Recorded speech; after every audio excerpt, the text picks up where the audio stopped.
Hello everyone, I am back with the 6th lecture of the chapter Poets and Pancakes from your book Flamingo. In the previous lecture we discussed about Subbu, Kothamangalam Subbu. सारी चीज़ें जो भी chapter में given थी वो हमने discuss की सुब्बू के बारे में और हमने देखा कि सुब्बू कैसा इंसान था. Now we will move further towards our new character. अब हम हमारे चैप्टर के एक नए कैरेक्टर की तरफ जाएंगे और देखते हैं वो कौन है. So let's start. हमने यहाँ तक किया था you saw Subbu always with the boss in the attendance roll. आप हमेशा सुब्बू को बॉस के साथ देखोगे, लेकिन अटेंडेंस रोल में सुब्बू का नाम कहाँ पे था? स्टोरी डिपार्टमेंट में था. ठीक है. अब आप बोलोगे फिर से आप मैम सुब्बू के बारे में ही पढ़ा रहे हैं, तो नहीं, यहाँ पे बस स्टार्ट किया है स्टोरी डिपार्टमेंट को. ठीक है, ये बिगिनिंग है स्टोरी डिपार्टमेंट का जिसमें सुब्बू का नाम थोड़ा सा डाला गया है, लेकिन देखते हैं. Comprising a lawyer. तो स्टोरी डिपार्टमेंट में कौन कौन थे? सबसे पहले तो सुब्बू था ही, और स्टोरी डिपार्टमेंट में लॉयर्स भी होते थे.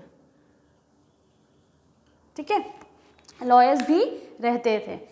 And N assembly of writers and poets. और बहुत सारे राइटर्स, असेंबली यानी ग्रुप, राइटर्स एंड पोएट्स, यानी कि स्टोरी डिपार्टमेंट में नाम स्टोरी डिपार्टमेंट है, लेकिन इसमें सुब्बू यानी एक्टर भी है, और ये तो पोएट थे ही, लॉयर्स भी हैं, और राइटर्स और पोएट्स भी थे वहाँ पे. ठीक है. The lawyer was also officially known as the legal advisor. और मैंने आपको पहले भी कुछ चैप्टर्स में बताया है कि लॉयर्स को लीगल एडवाइज़र भी कहते हैं. ज़रूरी नहीं है कि लॉयर आपको सिर्फ कोर्ट में मिले. ठीक है, बहुत सारी ऐसे कंपनीज़ होती हैं, बहुत सारी नहीं, ज़्यादातर मल्टीनेशनल कंपनीज़ में क्या होते हैं, लॉयर्स होते हैं जो एज अ लीगल एडवाइज़र काम करते हैं कि कंपनी के लिए क्या अच्छा है, कंपनी के लिए क्या बुरा है, कंपनी को कहाँ कितना पैसा इन्वेस्ट करना चाहिए, कौन सा चीज़ लीगल है, कौन सा चीज़ इलीगल है. ये सारी चीज़ें कौन बताता है? लीगल एडवाइज़र बताता है एक कंपनी को. ठीक है. उसी तरीके से जेमिनी स्टूडियो एक बहुत बड़ी प्रोडक्शन कंपनी थी, है ना. तो वहाँ पे एक लीगल एडवाइज़र की ज़रूरत तो थी, तो जहाँ वो जो लॉयर्स थे वहाँ पे वो एज अ लीगल एडवाइज़र काम करते थे. लीगल एडवाइज़र मतलब जो सलाह देते हैं. ठीक है, कि क्या चीज़ें सही है, क्या चीज़ें गलत है. Now but everybody refer to him as opposite. लेकिन यहाँ जो लॉयर था जिसको लीगल एडवाइज़र बोला जाता था, इसको लोग ऑपोजिट ही बोलते थे. क्यों ऑपोजिट बोलते थे? कि ये क्या लीगल एडवाइस देगा, ये लीगल एडवाइज़र है, ये अच्छी सलाह थोड़ी देता है. अब इसके बारे में ऐसी धारणा, ऐसा कॉन्सेप्शन क्यों था लोगों का भाई, ये देखते हैं. An extremely talented actress who was also extremely temperamental once blew over on the set. एक एक्ट्रेस थी, एक बार की कहानी बता रहे हैं यहाँ पे. एक एक्ट्रेस हुआ करती थी जेमिनी स्टूडियो में, एक्सट्रीमली टैलेंटेड, बहुत टैलेंटेड थी, बहुत हुनर वाली थी, है ना, काबिल थी वो, लेकिन एक्सट्रीमली टेम्परामेंटल भी थी. टेम्परामेंटल मतलब जिसका टेम्पर बहुत शॉर्ट होता है, जिसको बहुत जल्दी गुस्सा आता है. ठीक है, तो उसको टेम्परामेंटल बोलते हैं, टेम्परामेंटल. ठीक है. तो एक एक्ट्रेस थी जेमिनी स्टूडियो में, वो बहुत गुस्सा आता था उनको. ठीक है, एक्सट्रीमली टेम्परामेंटल भी थी. एक बार क्या हुआ कि वो गुस्से सेट पे शूटिंग करते टाइम पे भड़क गई, आग बबूला हो गई, मतलब उन्होंने अपना टेम्पर खो दिया. ठीक है, और आग बबूला हो जाती हैं, गुस्सा हो जाती हैं. While everyone stood stunned the lawyer quietly switched on the recording equipment. और बाकी सारे उनके गुस्से से जब थरथरा रहे थे, स्टन्ड मतलब चुपचाप खड़े होना, सुन्न होकर के खड़े होना, चुप करके. स्टन्ड का मतलब चुप से खड़े होकर के देखना. ठीक है, बाकी सब वहाँ उनके गुस्से से शांत होकर के बिल्कुल खड़े थे. उस बीच ये जो लॉयर है, लीगल एडवाइज़र, वो क्या करता है, वहाँ पे कैमरा लगा हुआ होता है. रिकॉर्डिंग इक्विपमेंट किसको बोलेंगे? कैमरा को ही बोलेंगे ना, जो रिकॉर्ड करेगा उसको कैमरा कहते हैं. वो क्या किया, जा करके कैमरे को ऑन कर देता है. ठीक है.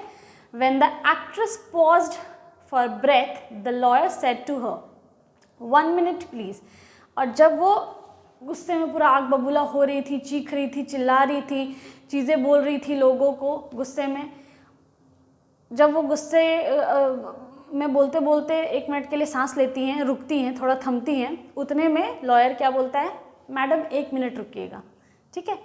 क्योंकि वो क्या किया था, यहाँ पे मैम गुस्सा हो रही थी, जो एक्ट्रेस थी वो बहुत ज़्यादा गुस्सा हो रही थी, पूरा सब लोगों को एकदम, वहाँ पे लोग थरथरा रहे थे, उनके डर से कांप रहे थे, सब किनारे खड़े थे, किसी को बोलने की कुछ हिम्मत नहीं थी। उतने में ये जा कर के वहाँ पे रिकॉर्डिंग ऑन कर दिया था कि मैडम जो बोल रही हैं वो रिकॉर्ड हो जाए, है ना। तो जब ये सांस लेने के लिए 1 मिनट के लिए रुकती हैं, उसी बीच ये लॉयर कूदता है और बोलता है कि ma'am 1 minute please, and played back the recording, और उन्हीं का रिकॉर्डिंग क्या करता है, प्लेबैक कर देता है। मतलब उनका गुस्से वाला जो भी रिकॉर्डिंग जो रिकॉर्ड हुआ था उसको जाके प्ले कर देता है। There was nothing incriminating and unmentionably foul about the actress tirade against the producer. तो जो एक्ट्रेस थी वो किसी बात पे तो बहुत गुस्सा थी प्रोड्यूसर पे, ठीक है, लेकिन उन्होंने कुछ ऐसा नहीं बोला था जो इंक्रिमेटिंग था। इंक्रिमेटिंग का मतलब दोषी बनाना। उन्होंने कुछ ऐसा नहीं बोला था जो कि इंक्रिमिनेटिंग हो, जो इनको दोषी बनाए, एक्ट्रेस को कुछ वैसा गलत नहीं बोला था, कुछ फाउल नहीं बोला था। अनमेंशनेबली, जिसको मेंशन ना किया जा सके, जिसका वर्णन ना किया जा सके, जिसको मेंशन ना किया जा सके, तो उन्होंने ऐसा कुछ फाउल, कुछ गलत नहीं बोला था। द एक्ट्रेस टायरेड का मतलब उनकी, लेकिन उनका जो गुस्से का जो तांडव था, ठीक है, वो प्रोड्यूसर के खिलाफ जो वो तांडव कर रही थी, बस वो था। कुछ भी उसमें अनमेंशनेबल नहीं था, ऐसा कुछ नहीं था जिसका वर्णन ना किया जा सके, कुछ फाउल नहीं था, कुछ गलत नहीं था, कुछ इनक्रिमिनेटिंग नहीं था, कुछ ऐसा नहीं था जो उनको दोषी बना देता है और जेल भेज देगा, ऐसा कुछ भी उन्होंने नहीं बोला था। लेकिन स्टिल जो रूप था उनका, जो टायरेड था, जिस तरीके से वो तांडव कर रही थी वहाँ पे प्रोड्यूसर के अगेंस्ट, बस वो रिकॉर्ड हुआ था। लेकिन But when she heard her voice again through the sound equipment, she was struck dumb. लेकिन अब जब उन्होंने खुद अपनी रिकॉर्डिंग देख ली तो उनको सदमा लग गया। She was dumb struck, मतलब वो भक रह गई, है ना, एकदम गुम हो गई। मतलब उनको क्या होता है, अचंभित हो जाना, शॉक लग जाना, ठीक है, ट्रॉमा में चले जाना, तो वो वैसे हो गई, ट्रॉमेटाइज, सदमा लग गया उनको वो सुन करके। डम स्ट्रक डम का मतलब गूंगा हो जाना, बोलती बंद हो जाना, ठीक है, तो वैसी हो गई, क्योंकि उन्होंने अपना वो अवतार, अपना रूप वैसे देखा नहीं था। वो गुस्सा भले ही होती थी लेकिन उन्होंने अपने आप को वैसे देखा नहीं था। और अभी जब उन्होंने रिकॉर्डिंग प्ले किया तो उन्होंने अपनी आवाज़ सुनी, अपने आप को देखा, तो वो दंग रह गई, ठीक है। A girl from the countryside she hadn't gone through all the stages of worldly experience that generally precede a position of importance and sophistication that she had found herself catapulted into. अब वो बेचारी आई थी जब actress बनने के लिए, तो वो एक ऐसी एक्ट्रेस थी जो कंट्री साइड से आई थी, जो गांव से आई थी, और उन्होंने बहुत कम समय में बहुत कुछ देख लिया था। जो चकाचौंध उन्होंने देख लिया था, जो वर्ल्डली एक्सपीरियंस, जो जनरली जिसको पार करने में लोगों को कई सदियां लग जाती हैं, वो उन्होंने बहुत कम समय में देख लिया था, ठीक है। तो होता है ना, बोला जाता है कि शोहरत सर चढ़ के नाचने लगती है, तो लोग भूल जाते हैं कि वो कौन है ना, और उनको किससे किस तरीके से बात करनी चाहिए। तो उनके साथ भी ऐसा ही हुआ था। बहुत एक्सट्रीमली टैलेंटेड थी, सुंदर थी, लेकिन उनको बहुत ज़्यादा समय नहीं हुआ था इंडस्ट्री में, तो इस वजह से उनका जो व्यवहार था लोगों की तरफ, वो बहुत ख़राब हो गया था। तो she hadn't gone all through the stages of world experience, उन्होंने बहुत दुनिया नहीं देखी थी। That generally precede a position, जो कि उनके वो जिस पोजिशन पे थी, वहाँ तक पहुँचने के लिए लोगों को जिस जिस रास्ते से जाना पड़ता है, उनको वो सारी चीज़ें बहुत आसानी से मिल गई थी। उन्होंने बहुत ज़्यादा दुनियादारी नहीं देखी थी, और उनके लिए सबसे ज़्यादा इंपॉर्टेंस क्या रखता था, सफिस्टिकेशन, विवेक। बहुत सफिस्टिकेशन का मतलब होता है विवेक, हाई स्टैंडर्ड,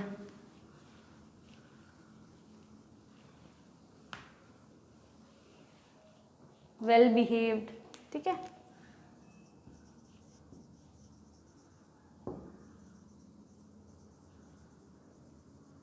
सोफिस्टिकेशन, तो वो सारी चीज़ों को बहुत ही high fashion, extremely elite class, ये ऐसे देखती थी वो, ठीक है।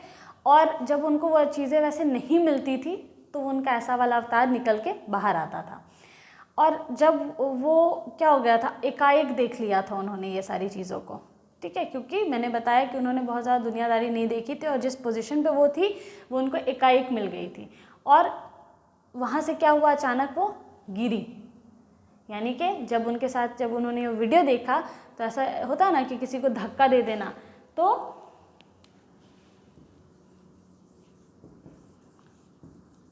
कैटापल्टेड, ठीक है, कैटापल्टेड का मतलब ज़ोर से फेंकना, एकाएक अचानक से धक्का दे देना। तो उनको क्या हुआ, अचानक से वहाँ से किसी ने उस मुकाम से क्या किया, उनको किसी ने धक्का दिया, उनको उनकी असलियत दिखा दी, ठीक है। She never quite recovered from the terror she felt that day. और उस दिन उन्होंने जो खौफ देखा, जो मंजर देखा अपना, उससे वो कभी उभर नहीं पाई, कभी रिकवर, क्योंकि वो ह्यूमिलिएटिंग था। वो एक तरीके से समझो कि उनका मजाक उड़ाना था, है ना, बहुत हास्यप्रद था। ऐसा लग रहा था कि लोगों ने वहाँ वो रिकॉर्डिंग जब बजा तो उन्होंने देखा कि वो लोगों के साथ कितनी हार्श हो सकती हैं और कितनी हार्श थी, वो लोगों को कैसा बोलती हैं, तो बहुत इंसल्टिंग था। ऐसा लगा कि किसी ने उनका मजाक उड़ाया हो भरी सभा में।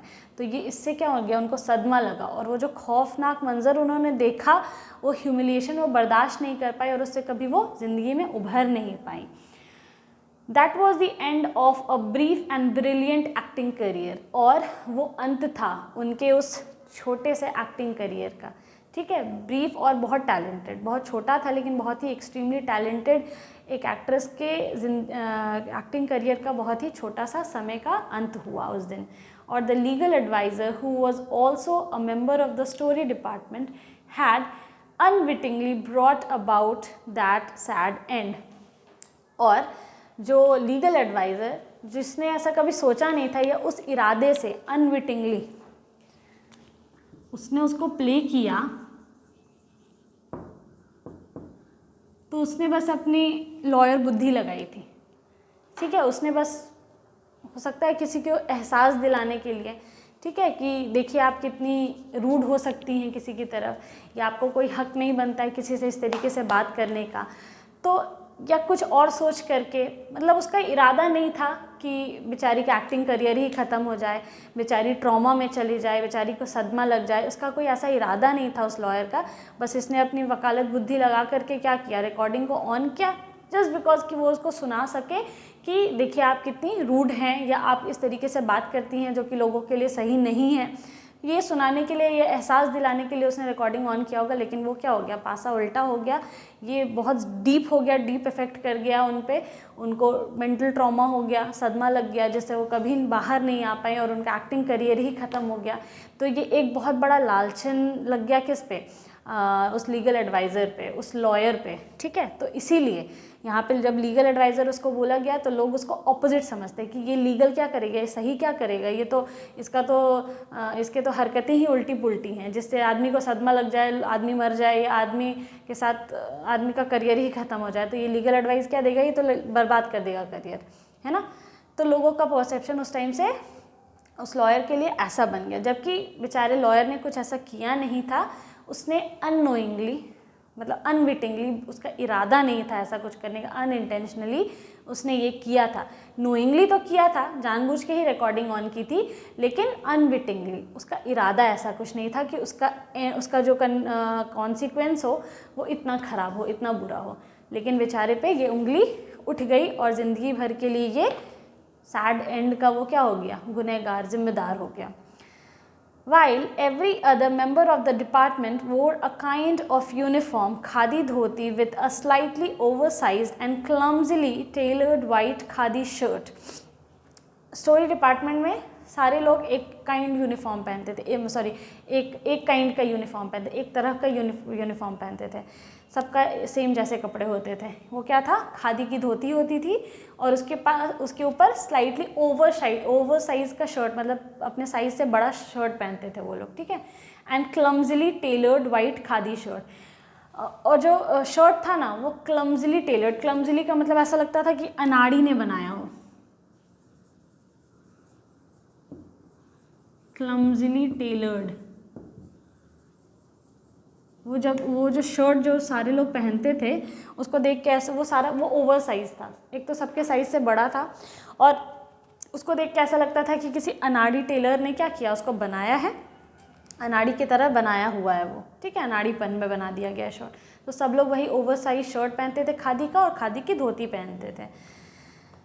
The legal adviser wore pants and a tie and sometimes a coat. और जो लीगल एडवाइज़र था वो तो लॉयर था, एडवाइज़र था, लीगल एडवाइज़र, तो वो क्या पहनता था, एक शर्ट पहनता था, एक टाई लगाता था, पैंट पहनता था और कभी कभी कोट भी पहनता था, ठीक है। And looked like a coat of mail, और ऐसा उसका जो कोट था वो ऐसा लगता था कि वो कवच है, ठीक है, कि कोट ऑफ मेल, जंग पे जाने के लिए जो कवच पहना जाता है ना, कोट ऑफ मेल, उसको बोला जाता है कोट ऑफ मेल। तो ऐसा लगता था कि उसका जो कोट है, जैसे लॉयर्स जनरली कोट पहनते हैं, टाई पहनते हैं, तो उसका जो कोट था वो लगता था कि उसने कवच पहना हुआ है, तो उसका अटायर वैसे ही था, गेटअप उसका वैसे ही था जैसे वो युद्ध करने जा रहा हो और उसने कवच पहना हुआ है। Often he looked alone and helpless, बेचारा ज़्यादातर समय, क्योंकि लोग उसके उस इंसिडेंट के बाद लोग उससे ज़्यादा बातें नहीं करते थे, उसको ज़्यादा उससे मिलते जुलते नहीं थे, वो हेल्पलेस फील करता था, तो वो अकेला और हेल्पलेस था। A man with cold logic in a crowd of dreamers. अच्छा, पोएट और राइटर्स, मैंने आपको बताया कि स्टोरी डिपार्टमेंट में कौन कौन थे, सुब्बू थे, राइटर्स पोएट थे और लॉयर था। तो सुब्बू की तो अपनी दुनिया थी, वो नंबर 2 था, ज़्यादातर बॉस के साथ रहता था। तो बचे अब राइटर्स और पोएट्स। तो राइटर और पोएट के साथ क्या होता है ना कि वो लोग ना ख़याली दुनिया में रहते हैं, ज़्यादातर चीज़ें उनकी इमेजिनेशन पे चलती हैं, क्योंकि पिक्चर में ही आप बहुत सारी ऐसी चीज़ें देखो तो राइटर ही लिखता है ना उसको, तो वो लोग ना बहुत सारी चीज़ें इमेजिनरी बनाते हैं, इमेजिनेशन में सब कुछ अच्छा, सब कुछ रेनबोज एंड यूनिकॉर्न दिखता है ना, सब कुछ खूबसूरत दिखाई दे रहा है, तो उनका ना बहुत ड्रीमी, उनकी ख्याल बहुत ही ज़्यादा काल्पनिक होते हैं, ठीक है। तो स्टोरी डिपार्टमेंट में पोएट्स और राइटर्स थे ज़्यादातर, सब अपने ख्यालों की दुनिया में थे, और ये एक ऐसा इंसान था बेचारा जो कोल्ड लॉजिक वाला था, जिसको सही को सही और गलत को गलत बोलने में कोई झिझक नहीं थी। ये तर्क वाला आदमी था, ये हर चीज़ में क्या ढूंढता था, तर्क ढूंढता था। तो लोग जल्दी ऐसे लोगों से मुंह नहीं लगना चाहते हैं, जो सही को सही बोल दे, गलत को गलत बोल दे, लोग ऐसे लोगों से क्या करते हैं, दूरी बना करके रखते हैं, क्योंकि लोगों को अपनी कल्पना वाली दुनिया में रहना पसंद है, ठीक है। तो इसीलिए लोग ऐसे लोगों से दूरी बनाते हैं। इसीलिए बेचारा ये क्या था, अकेला था और हेल्पलेस था, क्योंकि ये लॉयर है, इसकी आदत है तर्क बोलना, कोल्ड है ना, कड़वी सच्चाइयों को बोल देना। तो ये लोग इसीलिए अकेले हो, तो इसको अकेला छोड़ देते थे, और हेल्पलेस भी था, आदत से मजबूर भी था। A neutral man in an assembly of Gandhiites and Khadiites. और ये बेचारा, गांधीआइट्स का मतलब होता है जो लोग गांधी को फॉलो करते हैं, खादीआइट्स का मतलब होता है जो लोग खादी पहनते हैं।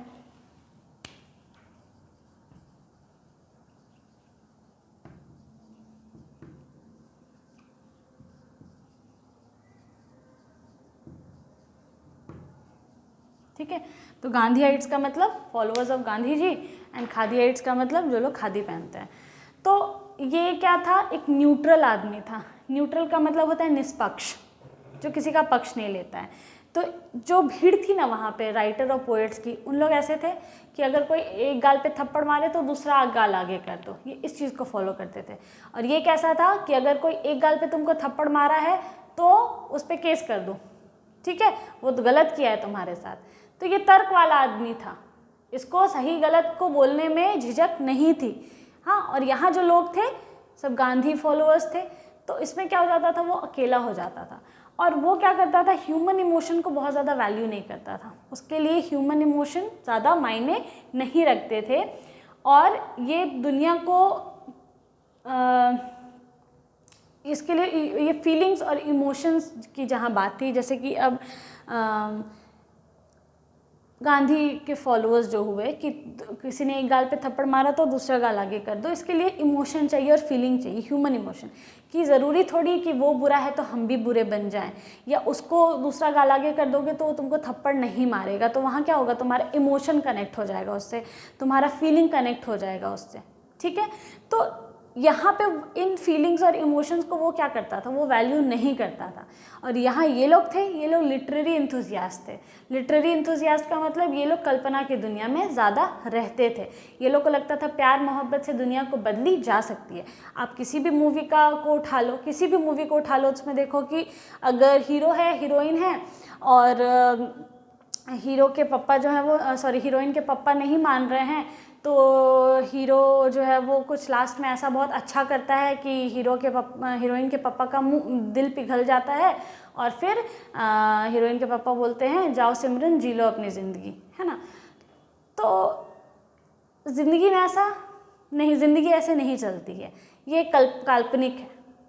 देखा जाए तो ज़्यादातर केसेस में ऐसा नहीं होता है। तो ये लोग लिटरेरी एंथुसियास्ट जो राइटर्स और पोएट्स हैं, इनको ऐसा लगता है कि प्यार मोहब्बत से दुनिया को जीती जा सकती है। उधर हीरोइन के जो पापा हैं वो क्या किए हैं, गुंडे बुला लिए हैं, हीरो बेचारा मार खा रहा है, सब गुंडों को मार देता है, उसके बाद वो फिर से आता है और लास्ट में कोई नहीं बचता है। तो अब हीरो के निशाने पे हीरोइन के पापा हैं, तो वो अब उनको नहीं मारेगा और हाथ जोड़ करके बोलेगा कि मैं आपकी बेटी से बहुत प्यार करता हूँ और आप अपनी बेटी का हाथ मुझे मेरे हाथों में दे दीजिए। तो अब हीरोइन के पापा का दिल पिघल गया है ना, यही हो रहा है। लेकिन ऐसा नहीं होता है। तो यहाँ पे वो अपना तर्क दे देता है, ठीक है, कि वो 10 लॉ बता देता होगा कि ये कानूनन गलत है, ये कानूनन सही है, ऐसे नहीं करना चाहिए, तुम अडल्ट हो, तुम ऐसे है, वो अपना तर्क लगा देता होगा, ठीक है। तो इस वजह से क्या होता है, वो ह्यूमन फीलिंग्स के साथ कनेक्ट नहीं हो पाता है, और इसीलिए वहाँ जितने भी लोग हैं राइटर्स और पोएट्स, उनके साथ उसकी बनती नहीं है। This was just an example, it is not written in your book. Like so many of those who were close to the boss, he was allowed to produce a film, and though a lot of raw and stock and pancake were used on it, not much came of the film. अच्छा, अब ज़्यादातर लोग जो लोग boss से बहुत ज़्यादा connected attach थे, मतलब नज़दीक थे, like so many of those who were close to the boss, वहाँ बहुत सारे लोग थे जो SS वसंत से क्या थे, नज़दीक थे और नज़दीकी रिश्ता रखते थे। तो उन लोग सबको को क्या था, अलाउड था, सब लोग प्रोड्यूस कर सकते थे फिल्म। मतलब धीरे धीरे लोग अपना क्या करने लगे, एक प्रोड्यूसर बना, डायरेक्टर बना, उसके बाद लोगों के जब पैसे आने लगे तो सब क्या बन गए, प्रोड्यूसर बन गए। अब आप देखोगे कि क्या हो रहा है कि जैसे जैसे एक्टर्स बूढ़े होते जा रहे हैं, सब अपना एक प्रोडक्शन हाउस खोल करके रखे। अभी आलिया भट्ट बूढ़ी भी नहीं हुई है, लेकिन उसने भी अपना एक प्रोडक्शन हाउस खोल लिया है। सलमान खान का अपना एक प्रोडक्शन हाउस है, रानी मुखर्जी का अपना एक प्रोडक्शन हाउस है। तो सब ये लोग क्या एक्टिंग के साथ साथ प्रोडक्शन हाउस भी खोलते जा रहे हैं, अपना प्रोड्यूस कर रहे हैं पिक्चर्स को। ठीक क्यों कर रहे हैं, क्योंकि जैसे जैसे पहले ये लोग एक्टिंग से शुरू किए, फिर धीरे धीरे इनके पास पैसे आने, तो जो भी करियर ये परसू कर रहे थे, उसके बाद इनके पास जब पैसे आ गए, वेल टू डू हो गए थोड़ा, तो उसके बाद ये लोग देखें कि प्रोडक्शन में बहुत पैसा है, तो हम लोग भी प्रोडक्शन करेंगे। तो इस वजह से तो इसी तरीके से यहाँ पे भी जो लोग बॉस से बहुत ज़्यादा क्लोज थे, वो लोग सब क्या करने लगे, फिल्म प्रोड्यूस करने लगे, भले ही वो पिक्चर नहीं चलती थी। दो law of raw stock and pancake were used on it, not much came of the film. और फिल्म भले पिक्चर बहुत ज़्यादा कमाई नहीं कर रही है, पिक्चर फ्लॉप हो जा रही है, कोई दिक्कत नहीं है, लेकिन मतलब कोशिश करते थे, सब प्रोड्यूसर बनना चाहते थे। लॉ ऑफ रॉ स्टॉक मतलब अनाड़ी लोगों को उठा करके एक्टिंग करवा ले रहे हैं, क्योंकि सब कोई को क्या चाहिए था, सब एक ब्रेक देना चाहते थे। सबको पिक्चर बनानी है अब ना, एक जन अगर पिक्चर बना रहा है तो जैसे जैसे लोगों के पास पैसे आने लगा तो सब प्रोडक्शन हाउस शुरू करने लगे। तो प्रोडक्शन हाउस शुरू करने से नहीं ना हो जाएगा, अब लोगों को एक्टर भी चाहिए, एक्ट्रेसेस भी चाहिए, सब कुछ चाहिए। तो सबके पास रॉ स्टॉक था, सब अनाड़ी लोग, कच्चे लोग, ठीक है। भले ही रॉ स्टॉक को लेकर के, अनाड़ी लोगों को लेकर के ही पिक्चर बनाते थे, जिससे ज़्यादा कमाई भी नहीं हो पाती थी। अब क्या हो गया, then one day the boss close down the story department. अब बॉस फ्रस्ट्रेट हो गए, सब पिक्चर ही बनाओ तुम लोग, ठीक है ना, सब कहानी ही लिख रहे हो, सबके पास एक नई नई कहानी है, सब प्रोड्यूसर ही बन गए हो तो ठीक है। बॉस क्या किए, स्टोरी डिपार्टमेंट ही बंद कर दिया, यानी एस.एस. वसन अपने जेमिनी स्टूडियो का स्टोरी डिपार्टमेंट क्लोज कर दिए। And this was perhaps the only instance in all human history where a lawyer lost his job because the poet were asked to go home. और ये शायद इतिहास में पहली बार हुआ होगा कि एक वकील ने अपनी नौकरी खो दी होगी क्योंकि सारे कवियों को क्या किया, फायर कर दिया गया, नौकरी से निकाल दिया गया। तो देखो ये क्या है, सार्काज़म है। स्टोरी डिपार्टमेंट बंद हुआ तो स्टोरी डिपार्टमेंट में तो राइटर्स भी थे, पोएट भी थे, सुब्बू तो खासम खास था इसीलिए सुब्बू तो निकल नहीं सकता था, लॉयर्स भी थे। तो निकले कौन कौन, राइटर्स, पोएट्स और लॉयर्स, ये तीनों फायर हो गए, जितने भी थे सारे के सारे। तो ये तीनों डेजिग्नेशन वाले लोग क्या हो गए, रफा दफा कर दिए गए, वहाँ से सबको को वहाँ से निकाल दिया गया। तो ये इतिहास में पहली बार हुआ होगा कि पोएट और राइटर्स को नौकरी से निकाला गया, लेकिन एक वकील ने अपनी नौकरी खो दी क्योंकि स्टोरी डिपार्टमेंट बंद हो गया। तो ये यहाँ पे सार्काज़म की तरह इसको बोला गया है, ठीक है। ये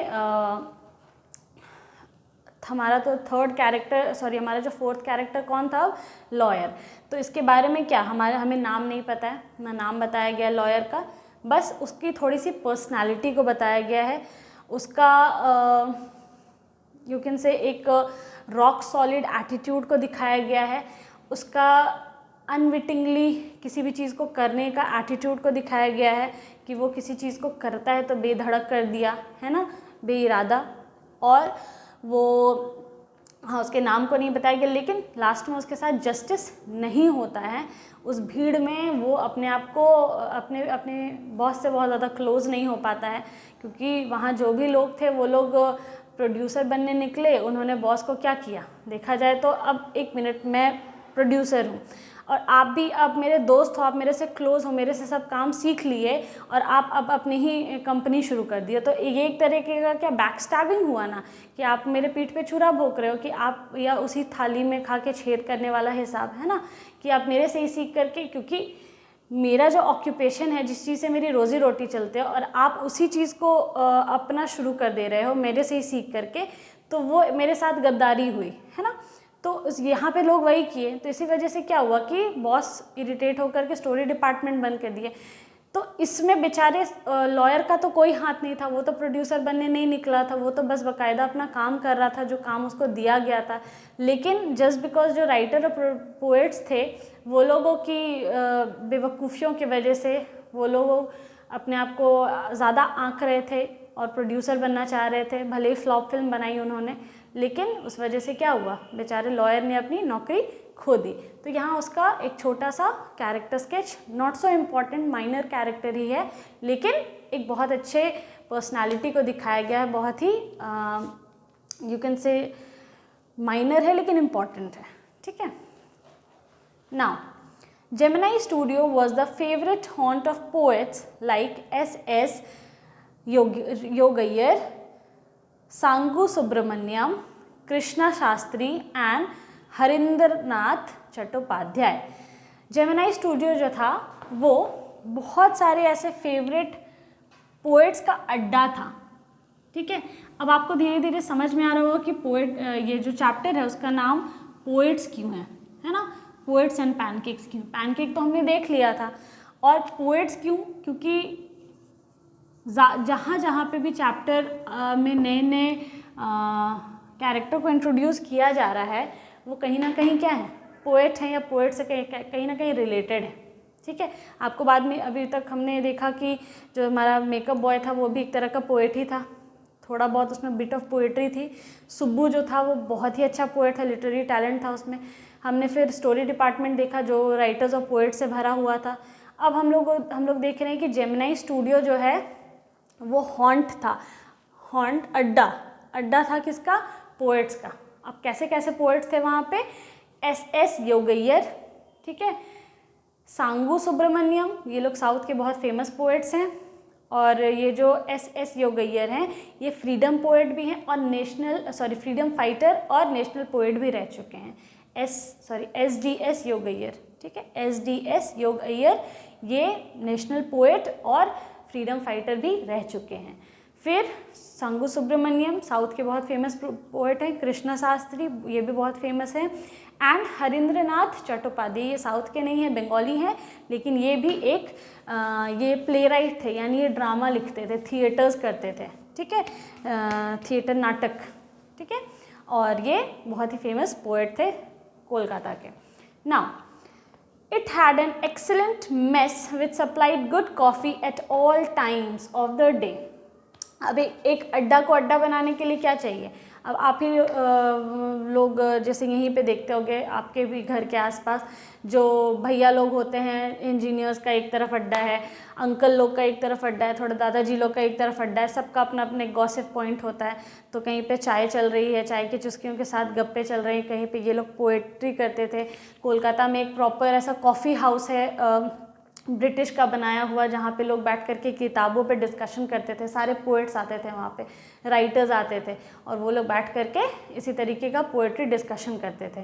तो चाय पे चर्चा जो कह सकते हैं आप, तो वैसे जगहों पे कुछ ना कुछ ऐसा कोई भोजनालय, कैंटीन या ऐसा ज़रूर कुछ रहता है जो लोगों को वहाँ पे एंटरटेन रखता है, ठीक है। तो आप फिलहाल आपको आई गेस आई होप कि समझ में आ रहा होगा कि चैप्टर का नाम पोएट्स एंड पैनकेक्स क्यों रखा गया है। पोएट्री पे ये पूरा चैप्टर क्या है, बेस्ड है। एक तरीके से देखा जाए तो इस पूरे चैप्टर का फाउंडेशन इज़ आर पोएट्स, है ना। आगे भी we will see in the further in the chapter that the whole chapter is all in every part of the chapter, every paragraph of the chapter we can see some instance about poets। Pancake के बारे में तो हमने शुरू में देख ही लिया, और अब पूरा का पूरा चैप्टर जो है वो पोएट्स पोएट्स पोएट्स। तो ये क्वेश्चन आ सकता है, justify the title poets and pancakes, क्यों रखा गया है पोएट एंड पैनकेक, ठीक है। That is now very simple for you to answer this question. I hope you have understood this so far, and now we will discuss it in the next class. Thank you.